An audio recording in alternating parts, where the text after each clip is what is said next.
Hi everyone, welcome to glory vlogs. అందరూ ఎలా ఉన్నారు? ఈరోజు మన వీడియోలోకి వచ్చేస్తే మధ్యాహ్నం భోజనంలోకి క్యాప్సికమ్ వంకాయ కర్రీ, టమాటా పచ్చిమిరకాయల పచ్చడి అయితే చేస్తున్నాను. ఏంటి క్యాప్సికమ్ వంకాయ అసలు బాగుంటుందా అంటారా? ఒకసారి ట్రై చేయండి, డౌటే లేదు, చాలా టేస్ట్ అయితే ఉంటుంది.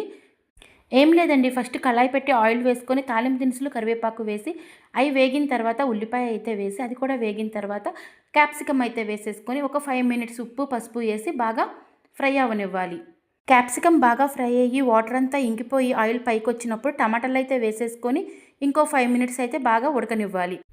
ఒక పక్కన కూర అయిపోయేలోపు కుసులు టమాటా పచ్చిమిరకాయల పచ్చడి కూడా నూరేస్తుంది. ఇంకా టమాటాలు బాగా మగ్గినాయి కాబట్టి ఇంకా వంకాయ ముక్కలు కూడా వేసుకొని ఒక 10 నిమిషాలు అయితే బాగా ఉడకనివ్వాలి. వంకాయ ముక్కలు ఉడికాక ఎంత కారం కావాలో చూసుకొని మనం రుచికి తగ్గట్టు కారం అయితే వేసేసుకోవాలి. కారం వేసిన తర్వాత ఒక 10-15 నిమిషాలు వదిలేస్తే ఇంకా మన కూర అయితే రెడీ అయిపోతుంది. ఈ టైంలో ఇంకా కొత్తిమీర జల్లేసుకొని ఇంకా మనం కూర దించేసుకోవడమే. ఇలాంటి మంచి వీడియోల కోసం నా ఛానల్ అయితే సబ్స్క్రైబ్ చేసుకోండి. ఇంకా నెక్స్ట్ వీడియోలో అయితే కలుస్తా. బాయ్.